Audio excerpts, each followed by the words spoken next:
Underground Vegas is a dungeon that has some of the best gear that you can get in the game. Refresh, Shock, Faith, a couple others that I don't care about as much, but it is quite challenging to build teams for that. Today I'm going to show you 3 different teams for Underground Vegas. First team is the fastest team of the 3. We've got the defense break and AoE wave clear for the waves, and we got the 2 big damage dealers for the mid boss and the end boss. This is here for, you thought it was a third Popa rider, didn't you?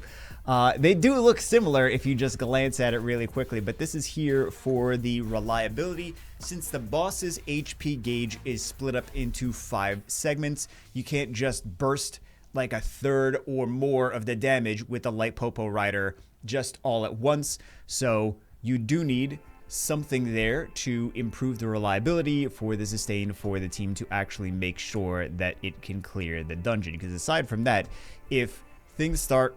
Oh, right, that was... It's a little bit faster than it needs to be honest, because I didn't want to re-gear it for this. The light hog chef, she shouldn't necessarily be moving first. The team actually gets faster if you slow her down to move after the defense breaker and the big AoE damage.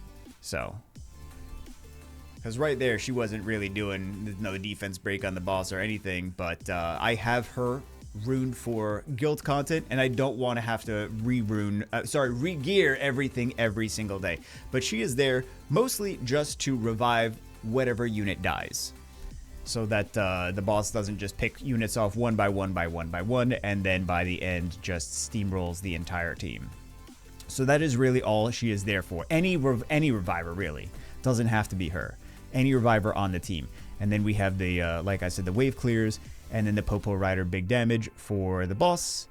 And that should be good. But really, the damage stops as soon as you hit the threshold, so Popo riders can't just one-shot the entire dungeon. And let's see. Got the defense break. And then we're gonna... There's the heal. And the revive.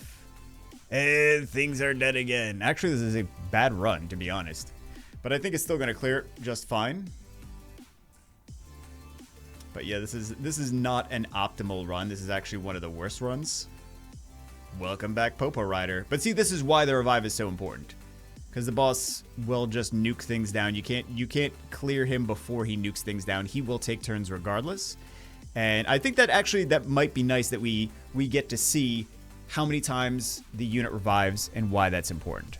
But definitely not the fastest run, but it is a fairly faster run than the other ones are a little bit slower. Just to reiterate that you don't need that specific reviver. We're going to take it in with a different reviver, and it should maybe be a little bit faster because she's not moving first, but I think it's still going to be kind of fast.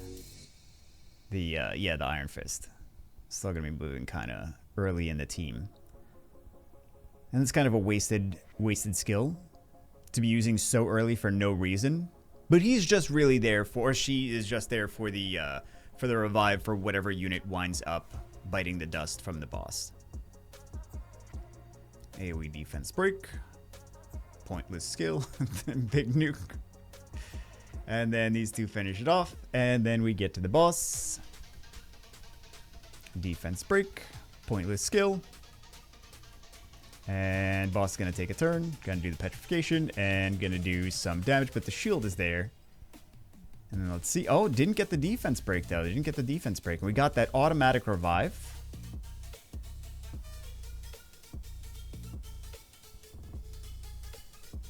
And we're doing a little bit of damage there, but really the boss is resisting a lot of these defense breaks though. Okay, so we're gonna need to do that revive now. Well, we don't have it because we had the he proactively did it. So let's see when he actually winds up having it. I think this is not skilled up though. I think this is not skilled up. So we saw that revive over there. Let's see when he actually winds up doing it. Okay. Defense break and all the revives. There we go. I mean, this wasn't optimal. I just wanted to show that it is another reviver that can be very beneficial in a team like this. Next up, we have a super crazy dot team. So if you have dot units that you want to use, continuous damage units that you want to use, this could be a nice strategy for this, but this is not going to be a super fast team. You can also use the Ghost Pirate as well to detonate the dots, but there's a limited viability. He's more useful for detonating the dots on the mid boss than he is for detonating the dots on the end boss. So we also have a lot of turn cycling with the Tree Fairy and the Tree Wisp Catcher, because they both turn cycle a little bit. Do you see all that attack gauge increase right there? It's beautiful. But it's not going to be as fast as the other one, even though the other one wasn't crazy fast. It was like a 2-minute, both of those were 2-minute teams. I mean, it was both at the same team with just a different reviver. But the Dark Popo Rider in here is mostly just to annoy the, annoy the boss a little bit. That's the thing. Also, it can't just instantly die, which is another interesting thing. So you got the passive. He also has a, she also has a defense break there. So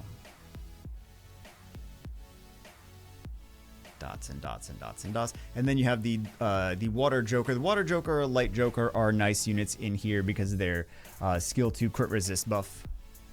So got some dots, and I wanted to use the Water Clockwork. It's an excuse to use him. We really don't see too much out of him. Look at all that increased attack bar every time the units take damage from dots.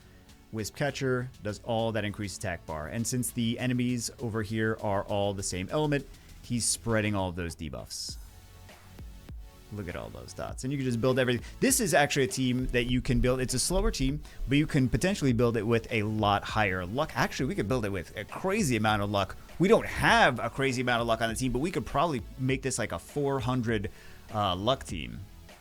That could be kind of nice. That I should probably do. I should probably be using this team and just letting it be slow and making it crazy, crazy high luck. Because that would be very, very beneficial, and then you don't have to blow through a whole lot of energy because it's a slow team, but you still get a lot of value. So the attack power break, more dots, so many dots. But the boss can take a lot of turns back to back to back to back here. So you see he's got 3 attacks right there. So then you got the crit dampen. There's some dots. There's an attack power break. There's more dots.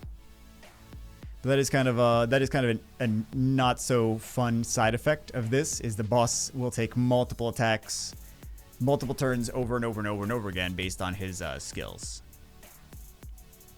So let's see when we have, okay, we do have the trick up again. Nice. I wanted that extra little sustain. More dots. Got a lot of units. So the units that, as soon as they get petrified, if you're not already familiar, they become slower. So their speed will decrease. But oh, this petrification is crazy. Yeah, that's kind of a wild amount of petrification, though. The entire team was petrified. Well, not the entire team, but yeah.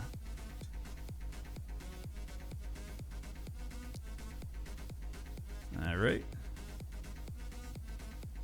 More dots. Crit dampen. Popo Assault. More dots. There we go.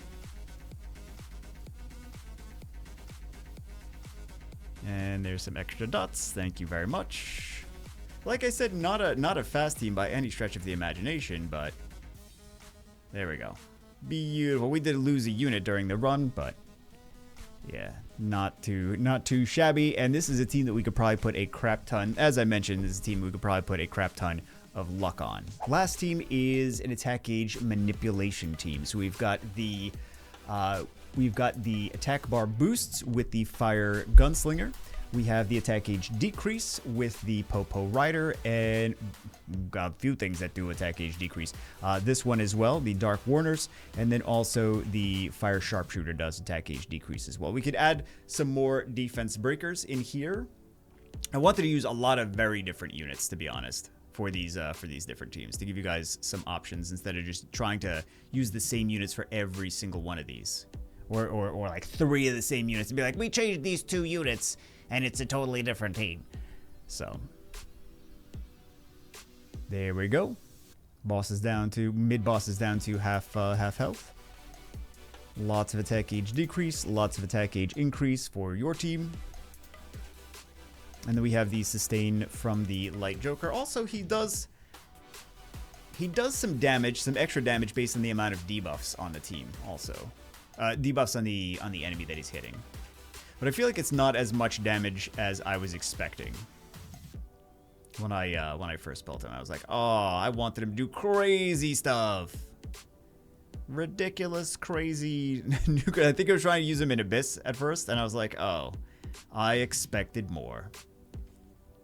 But I have to take a look at his multiplier, or maybe it's his, yeah, I think it's just the amount of extra damage that he gets from those was not too ridiculous. So he's not bad. He doesn't do no damage. It's just not too crazy. And there's actually a lot more teams too. So we could be cleansing that petrification. And we can bring things in for that.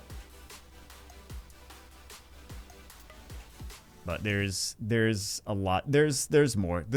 I want to say the sky is the limit. I don't think the sky is the limit, but there's definitely some options. So we're losing 0 units so far.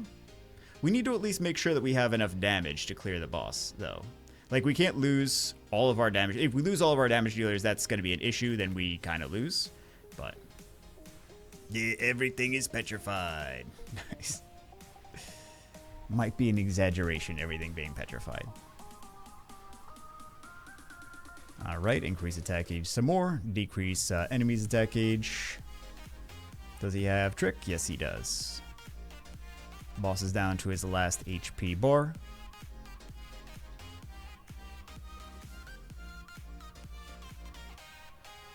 More attack gauge increase, more defense breaks, more damage. Gang fight. And that's all she wrote. Now let's see what the time on this was. 2:57. So first one was the fastest. Second one was the slowest. This one, I want to say is just right. It's not. It's just in the middle. I don't think any of it is just right. What we ultimately want is like 500 luck and also a 60-second or less team. That's not going to happen. 3 different teams, 3 different approaches. All of them are viable, but just based on what you have on your account that works best for you. And like I said, there's also other teams as well that could be viable. And some of these aren't even... I want to see if they're skilled up. I mean, obviously this one is skilled up. I think this is missing, yeah, skill ups over here. Which that should probably be addressed sooner rather than later. Do we have... This is definitely going to be skilled up. I think this tree is... Yeah, 0 skill ups on this at all. So that would have been a much better time if that was actually skilled up. This is yeah, that's definitely fully skilled up. Oh, the healing could be nice on there, but yeah, we're still missing a decent amount. This is fine. What else was I looking for that might be missing skill ups? Oh, the gunslinger. Yeah, he's got no skill ups either. Yeah. So anyway, that's it for this one. Food for thought. Attainable units, attainable teams.